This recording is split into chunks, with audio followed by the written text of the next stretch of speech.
Hello, hello. Today we're doing 46 permutations. Given an array of nums of distinct integers, return all the possible permutations. You can answer the question in any order. So example 1, nums here is 1, 2, 3. As you can see, there's 1, 2, 3, 1, 3, 2, 2, 1, 3, 2, 3, 1, 3, 1, 2, 3, 1, 2. So you can imagine if you had 1, 2, 3 as marbles or something, and you threw 1,000 marbles in the air, how many times or how many different ways can you find a permutation of 3 of the marbles, right, without duplicates? So I've drawn a diagram here to help us think about how we can iterate through this in code.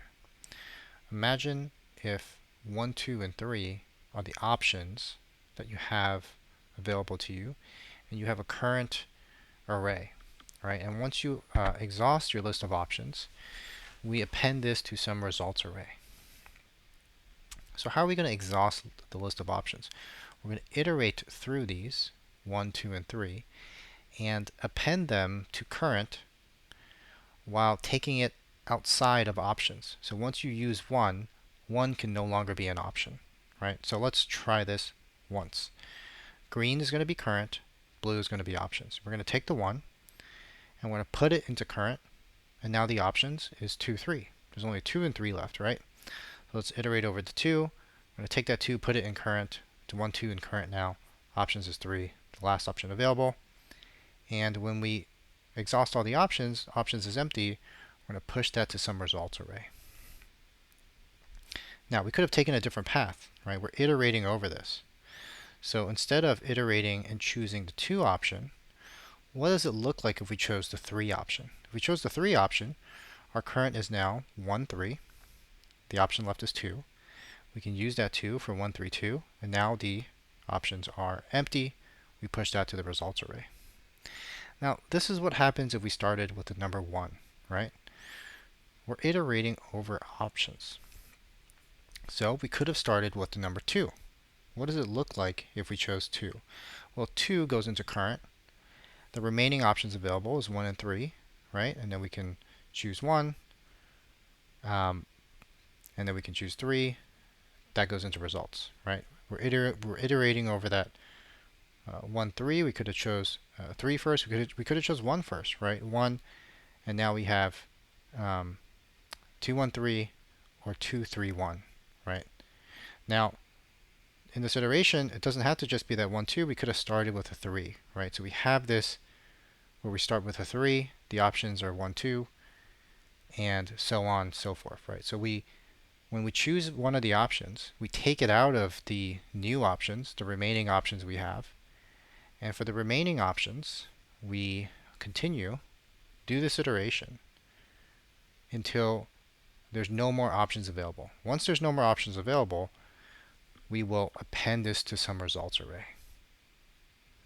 Right, so let's think about, this is a rare situation. This actually might be clearer in the code. Right, so let's look at some code, and let's think through what we just did. Right, we have the results array. Now let's say we return the results array at the end of this, and we're going to start with some go function, and we're going to call go with the remaining options that we have available to us, and we're going to call it with some current. Right, so the current is going to start off as an empty array. The remaining options is going to start off as nums, right? So cur remaining options. I don't like typing all that, so let's just call it options, right? These are the options that we have available to us that are remaining. Let's just remember that. So let's do exactly what the diagram did. First, let's just check. If there's no options, if the length of options is 0, then results is going to get this cur, right? And let's just return out of here. Now for opt-in options,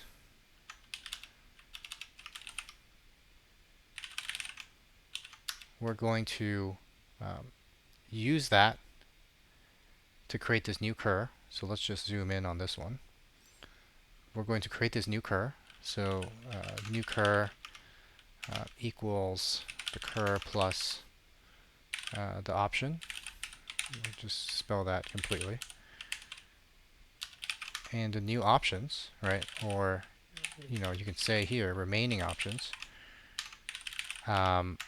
is that option taken away. So we'll do something like this, right? Options slice, options slice again. That means we actually need an index. So let's enumerate here.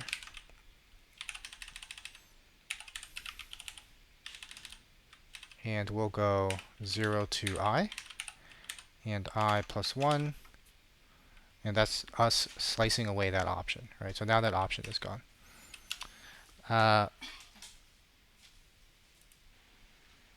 Great. So we're just going to continue this, right? We're going to call go with our new cur and with our remaining options. So let's just take a look at the code real quick. We have a results array. We're going to define a function go that has a current, this green array, right? And we have options, which is this blue array. If we have no more options, we're going to append to results, and that's here at the end of options. And then we're going to enumerate it, create a new cur. This is just, the new cur, and the remaining options will be the new options. Let's run this and see if it works. There could be a syntax error, hopefully not. Great, let's submit it. Awesome. So pretty good runtime, pretty good memory, and most importantly, it maps close to what we think about in the diagram when we are looking. I tried the diagram vertically. The diagram works way better horizontally, where we can see essentially the whole call stack of these Go functions, calling it with these two different arguments, right? Cur and options. I know what you're thinking. Can this be optimized? We are copying the array quite often, right? So here we're essentially copying the array for cur. Here we're essentially copying the array for options. And yeah, there's some things we can do if we want to reuse some of the memory here. So cur actually doesn't need to be created anew. Right? We can use a backtracking strategy where instead of changing it, copying it, passing it a new one, although I really like this really does encapsulate it very often, very well. And in functional programming languages, this will probably use a persistent data structure. Hopefully, this will actually be fairly fast and use the same memory, reuse the same memory as much as it can. But what we can do is that backtracking strategy where we can do a mutation and we can do an unmutation, right? Or unmutate, where essentially the mutate, we're going to add the option, and the unmutate, we're going to delete the option, right?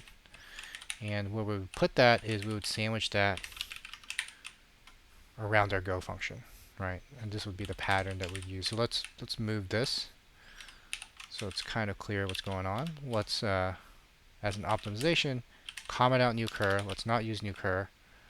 We're going to just delete new cur entirely. What does mutate mean? Mutate means that cur is being appended this option. We're going to call the go function.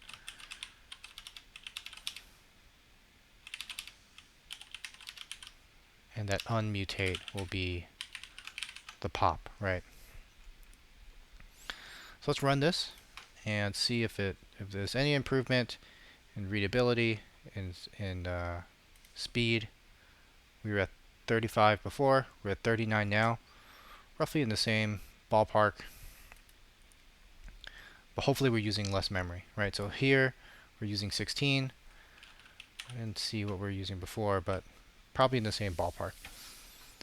All right, so screenshot this, and hopefully this helps you on your journey. This picture right here. Thanks a lot.